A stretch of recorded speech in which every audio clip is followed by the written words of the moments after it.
I'm Nikki. And I'm Ashley. Welcome to Scrolling to Death. Hi. How are you? I'm doing good. How are you doing this lovely morning? Oh, well, we just worked through some tech issues, but we're all good now. All good in the hood. All Thank good you, in the Anne hood. from Riverside. So today we're here to talk about YouTube Kids, which is a fun one. But I want to tell you a quick story. Yeah. Love a quick Something story funny from that you. happened. You have the best little quick stories. Okay, good. Okay, so we're in the car yesterday, and Alec is singing this song, and he's got hand gestures going, and he has his phone in his hand, right? Yeah. And he's moving his hands, and then he chucks it on accident over to me. I'm driving, and it hits me in the eye socket. No way. I was like, why is your phone in your hand? Put your fucking phone down. I was just like, and immediately I was like, okay, we're working on some stuff like a family media plan. And I want to suggest some areas where maybe you don't need to have your phone out. And I was like, in the car, like put your phone down when you're in the car. Cause you know, when you're driving and the person next to you is like on social media or whatever, and you're like, hello, like, can you talk to me? Yeah. And what are you looking at? Like, what, am I not entertaining enough? Yeah. Right. And then to go as far as to be dancing with his phone in his hand, throw it at me on accident. I was just like, we were laughing so hard, but I was like, oh my God. It was funny / not funny. You know. Funny, not funny. Funny, not funny. Okay. So anyway, let's move on to talk about YouTube Kids. Kids. Let's do it. Yeah. So do your kids watch YouTube Kids, Ash? So they have actually been watching a couple YouTube shows at times, but I don't like it. I don't like the advertisements that are on it, actually. I don't think the advertisements are appropriate at all. And then if they do really want to watch a YouTube show, because of school, by the way, school will do YouTube Watching shows. YouTube. Yeah. Oh, and they know YouTube from school. They really want to watch it. I will sit there and watch it with them because I want to know what it is. My 4-year-old really wanted to watch a show on YouTube that he learned from preschool. And I was watching and I'm like, I'm not a fan of this one. I don't like it. So yeah, that's our experience with YouTube right now. They're just kind of dipping their toes in it. And I'm not a huge fan of YouTube. And I'm not either. We don't watch any YouTube Kids with the kids or without the kids. We don't let them watch it. I know a lot of families that use it. I think families see it as like the safe option. Like it's not social media, it's educational, and they let their kids watch it. I mean, it's called YouTube Kids. It's got kids in the title. It should be appropriate for kids, right? But I think in my experience, I've seen a few family members' kids or friends' kids watching it, and I feel like when I glance, they're watching like other kids playing with toys. And I just think to myself, why don't you just play with toys? Yeah. Like, what is that? Yeah, no, we've actually watched a show. I didn't understand what the kid was saying. I don't know if it was another language or the kid was just kind of mumbling, but they were playing with tractors and mud and dinosaurs in mud. So let me kind of back up and talk about like what is YouTube Kids and some stats around it. So YouTube Kids is an app specifically designed for kids. It makes it easier for kids to find content that they're interested in. So it's a child-friendly video sharing app. It's free to download. It's basically a colorful, like stripped down version of YouTube. And technically it's a portal to the main YouTube service, but the main YouTube uses an algorithm to filter out the grown-up stuff and funnel down the kids stuff to YouTube Kids. On the App Store, it says YouTube Kids is for kids 4 and older. But I've done a lot of research over the past week on it, and several organizations who've done reviews on the platform are actually recommending that it is for kids 7 and older. So, just throwing that out there. YouTube Kids has 35 million users weekly around the world. The most popular channels as of this month, number 1 is Choo Choo TV Nursery Rhymes and Kids Songs, which is the most subscribed kids channel with approximately 67.3 million subscribers. The second most popular channel for kids is a Spanish language channel called El Reino Infantil, ranked second with approximately 60 million subscribers. Wow. And third is Masha and the Bear. Have you seen Masha and the Bear? Yeah, it's on Netflix. Masha. It drives me crazy. What are they doing? Like, what's happening? One of my kids actually loves Masha and the Bear. Some of these new shows are very similar to, do you remember the Roadrunner Yeah, like one? Tom and Jerry. What? Yeah, Kind where of, they're just chasing each other. yeah. The Roadrunner and the Coyote, I think it was, that Yeah, one show, that yeah, one cartoon. Bugs Bunny, Tom and Jerry. yeah. They kind of have like a similar feel to it. Mm-hmm. Okay, I like the nostalgic vibes. Sure. Yeah. Okay, so a couple stats. 80% of US parents of children 11 and under say their kids watch YouTube. And 53% of those parents say their child watches videos on YouTube at least once a day. And so let's talk about, is YouTube Kids really safe for kids? It's called YouTube Kids, right? It's in the name. So it must be safe, right? No. Okay. Nothing online is completely safe. And we're going to just tell you a little bit more about the platform that you're putting your kids on every day. There is a chance that kids can see things that they shouldn't on YouTube Kids. I went and downloaded the app from the App Store for the first time. Mm-hmm. And the second paragraph in the main description, I want to read this, okay? So it says, we work hard to keep the videos on YouTube Kids family friendly and use a mix of automated filters built by our engineering teams, human review, and feedback from parents to protect our youngest users online. But no system is perfect, and inappropriate videos can slip through. So we're constantly working to improve our safeguards and offer more features to help parents create the right experience for their families. So right off the bat, they're admitting that there is inappropriate content on their platform. Or there's chance for it to slip through. I like how they use that. So one study found that 27% of videos watched by kids 8 and under on YouTube Kids are actually intended for older audiences, with violence being the most likely negative content type. So remember that made for kids videos on YouTube Kids are self-flagged. So I set up a YouTube channel for this podcast, and when I upload a video, there's a question: is this video made for kids?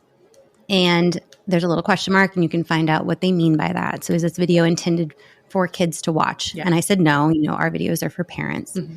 But it's self-flagged, right? So I could have clicked yes, and then that video would have gone through the algorithm, not by a human, right? It would have just gone through their software. And then if the software deemed it appropriate for kids, that it would go through to YouTube Kids. We're relying on people to self-flag the videos and then it to go through a computer system before it hits YouTube Kids. So we're really putting trust in other people to check off that box if their videos are kid-friendly, if a 4-year-old could watch it. Yeah. Your intention with letting your kids watch YouTube Kids may be to have them watch educational videos, right? Mm-hmm. Correct. But let me share something with you. Only about 4% of videos on YouTube Kids have high educational value. So that means 96% of the videos are what they consider low quality media. Low quality media are things like videos of other kids playing with toys or unwrapping things that don't have educational value. And this study also found that the longer kids watch low quality media, the higher the rate of poor impulse control and self-regulation, plus poorer language development. Mm-hmm. So don't think that your kids are getting educational content when you put them on YouTube Kids. I think that's the mindset that most parents probably have is, YouTube is different than social media, like what you discussed. YouTube isn't TikTok, it isn't Instagram, it isn't Facebook. There probably has this sense of like, oh, it must be better. And again, it must be educational. We're setting up a little bit of a precedence where parents are just saying, oh, it's YouTube Kids, therefore it must be okay. Maybe I don't need to look over those videos. Maybe I don't need to. I'll just let them be on YouTube Kids, and it must be friendly enough. It must be appropriate enough. I think we're putting a lot of trust into YouTube Kids to discern whether or not and make the judgment whether or not it's appropriate for our kids. Yeah, and are we okay letting them watch something that we have no idea what's on there? Like inappropriate content, it should be moderated and not visible on YouTube Kids, but there are problems. YouTube Kids admits in their own privacy policy that inappropriate content does get through. So Kids are seeing actually a lot of inappropriate content on YouTube Kids. And a recent study found that 27% of videos that kids watch on YouTube Kids are not age appropriate. And 6% of videos include mild or moderate sexual content. It's everyday people that are labeling these videos as for kids, and then we rely on the computer algorithms to confirm this. Mm-hmm. And remember what I've learned through our research in these episodes is that there are bad people out there that are trying to take advantage of children. Mm-hmm. And so I just don't trust these people to be self-labeling if their videos are for kids. And I think one big takeaway that is going to be for me with this episode is you can't use YouTube Kids as a babysitter. If you're not willing to monitor and watch with them, then don't put them on it. Let them watch the kids area of Netflix. Put on a movie that you've seen before and you know is appropriate. But these YouTube Kids channels where they can get served things that you have not reviewed and that have inappropriate ads on them, which we'll talk about ads in a minute. Like if you're not willing to watch it and flag things and report things, then I say you shouldn't be letting your kids use it. Absolutely. I mean, at least with Netflix, one, they don't have any ads, right? And then two is you can definitely watch it first and see if it's appropriate enough and see if it matches with your family and what fits for your family. As on YouTube Kids, they can be watching something harmless 1 second, and then the next second, it could be something completely inappropriate. So let me give you some examples of inappropriate things that kids and adults have seen and found on YouTube Kids. You can find videos on YouTube Kids where it shows popular characters, but with sort of bad animation, like recreated. And its intention is to hook the kid in with a character that they recognize. But then it quickly gets inappropriate or disturbing. Like these videos look like they're for kids, but they're clearly not. And whoever creates these types of videos have figured out how to use tags to fool the YouTube algorithm and slide past the filters. So here are some examples. One kid saw a claymation Spider-Man urinating on Elsa on YouTube Kid. Some kids found Nick Jr. characters in a strip club. Oh, that's new. Some kid found Disney Jr. characters who turned into monsters and tried to feed each other to alligators. And that may be funny for some older kids, but I don't want my 2-year-old or 4-year-old seeing that, right? Well, and let me just throw this out there. What's the purpose of people making that stuff? The purpose of making that stuff and throwing it in there is, what they want to traumatize kids, or they think it's funny, or they what? To scare kids? Yeah, I think it's hard to begin to understand what bad people, the reasons why bad people are doing these things, but it just is happening. Bad people are creating videos that are sucking kids in and then showing them something disturbing. This is on purpose. They're doing this on purpose. Yeah, exactly. I don't know. I can't fathom why someone would do that, but it is happening. I think that's the takeaway of what you're also saying too, is it is happening. People will just slip videos in there to scare kids. Yeah. One video that a woman in Utah found, her 4-year-old son was watching a video of a family playing, not animated, a real family playing roughly with a young girl. And this included a scene where her forehead was shaved and she cries and starts to bleed. This is on YouTube Kids. A woman, Stacey Burns in Indiana, was cooking dinner while her 3-year-old son was watching videos on YouTube Kids. Her son yelled out, "Mommy, the monsters scare me." And Stacey walked over and saw a video featuring crude renderings of characters from Paw Patrol. They were screaming in a car, and then the car drove directly into a light pole and burst into flames. And this 10-minute clip was titled, "Paw Patrol Babies Pretend to Die Suicide." Wow. Okay. Huh. That sounds disturbing just for me to watch. I know. It's there are videos simulating a school shooting. There are videos where characters lose weight by drinking this certain potion. There's a cartoon video showing human trafficking. In this video, an injured and abused female character disguised as a pet wolf is bought for $400 from a masked man with a simple phone call. This is probably the worst one that I found. A boy in Florida was watching YouTube Kids, and spliced in between one of the videos was footage of a man in sunglasses telling children how to slit their wrists. Oh, that is so awful. The mother reported it. It took YouTube Kids a whole week to pull the video down. This video popped back up on regular YouTube later on. And again, it took YouTube several days to remove it. Why is it taking 1 week? And how did that get in there? Yeah, they Right. say YouTube Kids says that if you report it, that it has human review. So that human reviewing it somewhere, that should have taken it down forever. That person should not be able to upload any more videos, yet they are. And these videos that I mentioned have millions of views and are shown with ads, which means that they've had so many views that YouTube is then making money off of them. And they've been seen by millions of children and not been taken down. Some of these are still up. It baffles me. It absolutely baffles me. When a kid sees inappropriate content, like how does that make the child feel? Like what happens in their little brains? Elicits feeling scared, feeling probably confused, like, well, what is happening there? Especially for a kid that's a little bit more younger, like 4, 5, 6. I've had even my kids come up to me and say like, hey, this is a scary part. The kids really feel it, right? Mm-hmm.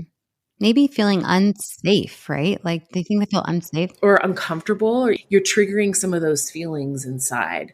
And I think what I read is it can cause trauma, like seeing inappropriate content before you're ready can cause trauma. It can impair a kid's social and interpersonal development. And I think overall just makes them feel uncomfortable and confused.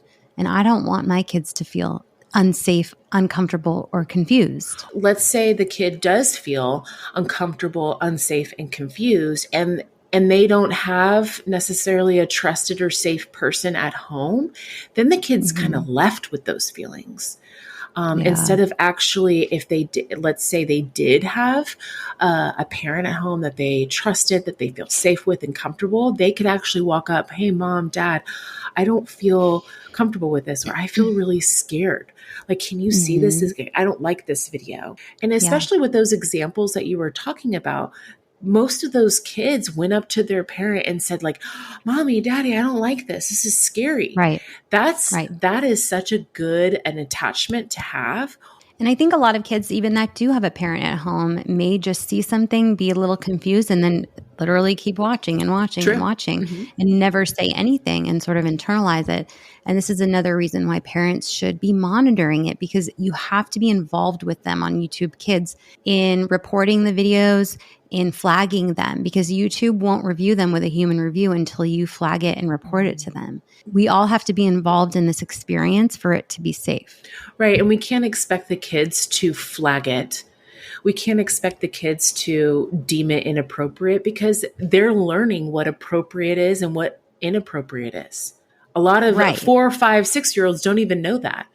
Even some teens don't even really know that. That's why it is so important for parents to be watching that, because we can't be putting that on our kids. Maybe they don't say anything. Maybe they just keep watching it. Then we lead into something where, okay, then their brain gets traumatized and then they get a little desensitized by it. It's actually really good that your kid could point out like, that feels scary. If you have a kid that's just constantly watching scary, aggressive things on YouTube Kids or wherever, and then they're not scared by it, that's something to kind of have some feelers out for. Yeah. And how does that play out long term? Something for us to really look into and talk about further. Absolutely. But let's talk about the ads. So 95% of videos on YouTube Kids have ads on them. And one study found that over 50% of the ads on YouTube Kids was for food and drinks that are high in sugar, salt, or fat. And another study found that 1 in 5 ads watched by children 8 and under on YouTube Kids is considered not age appropriate, i.e. included violent content, sexual content, drugs or alcohol, or political ads. So you don't only have to be concerned about the inappropriate content in the videos your kids are watching, you also need to be aware that they are being served ads in between the videos that could potentially be inappropriate or for products that you don't find safe or healthy for your child. Or let's even talk about what kind of messages is it sending regarding eating and body image, eating behaviors and healthy habits and all of that. And that's something that parents can't control, that it's just getting fed to them. There's a law that exists that these technology companies cannot log data on our children and then serve targeted ads to them. This just keeps happening. Like they just keep doing it. They are collecting data on our kids, and then they get fined hundreds of millions of dollars, which is nothing to them. Right. They pay the fine, and then you just hear it again in the news. There was 2 reports recently found YouTube collecting data and targeting ads to our kids, which they're not supposed to be doing, like I said. Just last month, a report was released that found YouTube's advertising practices had the potential to undercut the privacy of children watching the videos. So YouTube is acting in a way to addict your child to the videos. And I want to talk about a couple of the addictive features that can be really dangerous for our kids online and really us online too. One is autoplay. So do you know what autoplay is? No, I don't. Enlighten me. So it's basically a manipulative design tactic meant to keep children online for as long as possible. So it keeps one video coming after another with no pause or interruption. So when one video ends, another video plays.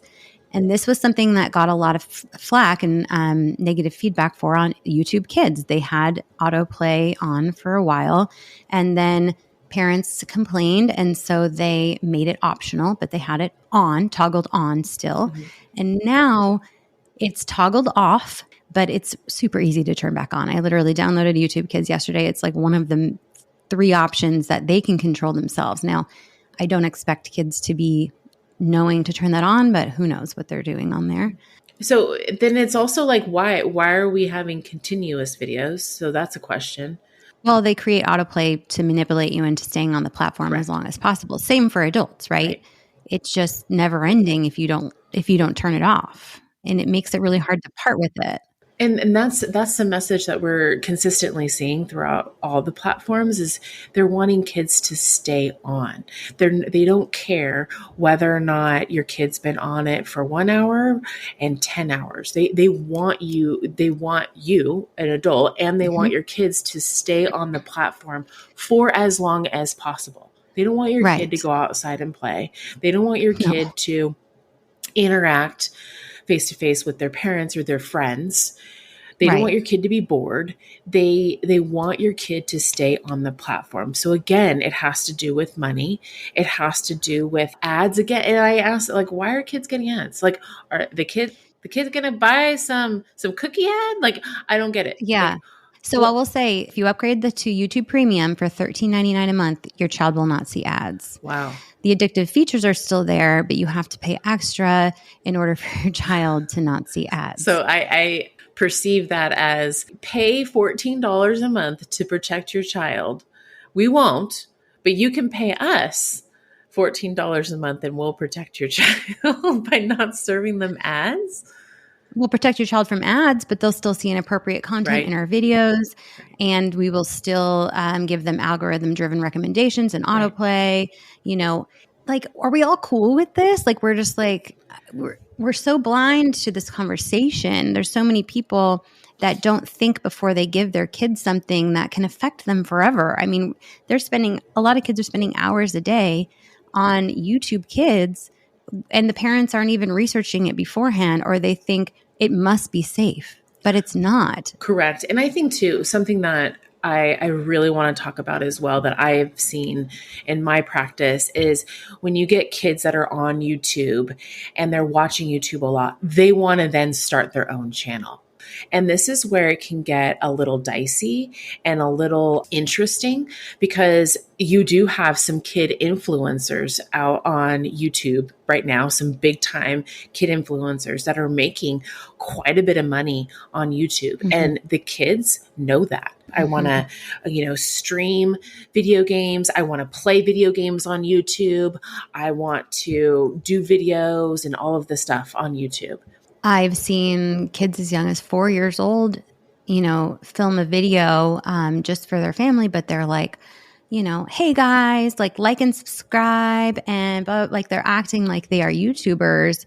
And I mean, it's cute on the surface. It seems cute, but how much time are they spending on these platforms to feel like that's normal?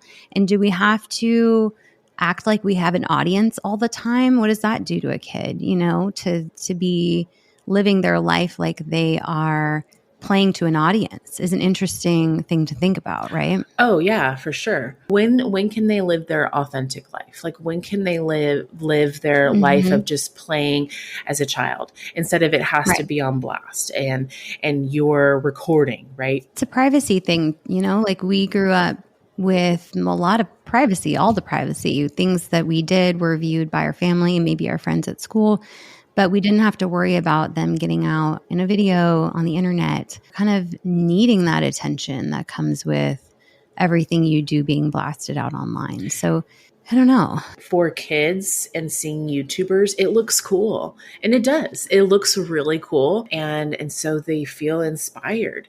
I think they're also getting the wrong message that it looks so easy to do and you make all of this money doing when there is so much back end to it of marketing and business and video editing and email subscribers and just so much. Do you remember and I'm just going to throw out some like 80s actors that were young kids like Drew Barrymore, Macaulay Culkin, Ashley and Mary Kay Olsen. Oh, Mary Kate and Ashley. We were watching one of their videos yesterday. Yeah. Lindsay Lohan.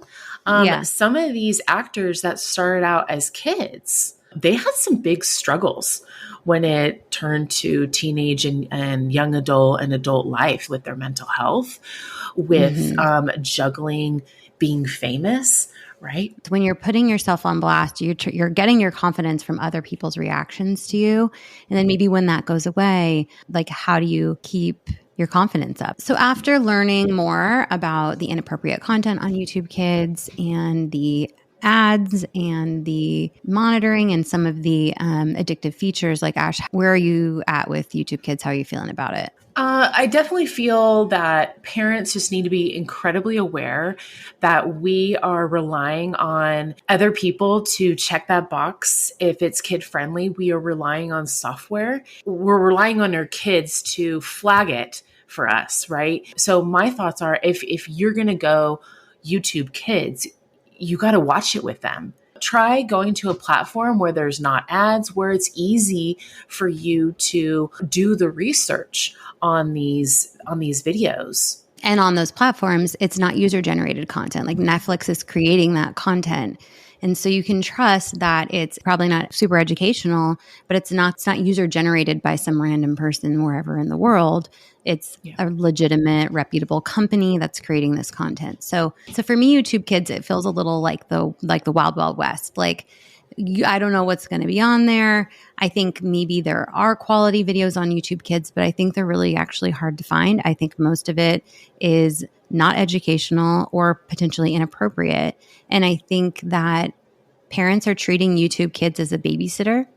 And unless you are willing to watch it with your kids, moderate the content and report things that are inappropriate, then you shouldn't be putting your kid on there. That's just my opinion. Absolutely. 100%. A tip from me is consider not letting your kids watch YouTube Kids. I think. How did I know you were going to pick that? Sorry. I'm always you're really consistent. I know. I mean, I think like you don't have to let them do it. You don't have to let them use an iPad. You don't have to let them watch YouTube Kids. You don't have to let them be on social media. Like none of these things are must do's, right? Mm-hmm. So there are lots of other options. I'm not saying cut literally everything out of your kid's life, but we don't do any of those things. And our kids are creative and independent. And also we watch movies and they watch TV too. Like it's fine to have a balance. For me, YouTube Kids is too risky. There's too many inappropriate things on there after doing the research. If you are okay with your kid watching YouTube Kids, like we said, watch it with them, monitor it. If you see something disturbing or inappropriate, make sure you flag it and report it. And that way it shouldn't surface again. Let's prepare our kids. Hey, you're going to be watching YouTube. There might be a video that scares you, or there might be something that feels not so good or uncomfortable. Talk to mom about it. Talk to dad about it. Let us know. So prepare them. That helps the kid know that if they feel something that just doesn't feel good, it doesn't feel safe, it feels scary, that they can come to you, right? I think number 2 is if you do find your child watching something inappropriate, let's not punish them. Let's not shame them, right? If it's YouTube Kids and they're watching something inappropriate, let's gear that anger towards YouTube Kids. Let's not gear it towards our own children, okay? Because they're, again, like, they're learning, they're developing, they're not quite sure what's appropriate or what's inappropriate, and let's have a discussion about it. If we shame and punish our kids for watching something inappropriate that shouldn't even be on that channel or that platform anyways, what you're going to create is then your kid is not going to go to you when they do feel scared, when something is confusing, when something is inappropriate. And we want to create a relationship that they feel connected, they feel comfortable and safe with you. Asking them questions about how it made them feel, letting them ask as many questions as they want. I think just like taking the time, it can feel easy just be like, okay, let's just turn that off, flag it and turn it off. But like if they have seen something inappropriate and they need to process it, let them ask the questions, get down to their level and take the time that is needed to address it so they're not thinking about it and feeling confused about it, Exactly. Going forward. Exactly. Having that open discussion, allowing them to ask those questions. Also, when I say do not shame them or punish them, what that looks like is, hey, you shouldn't be watching that. That's bad of you. You're a bad kid for watching that.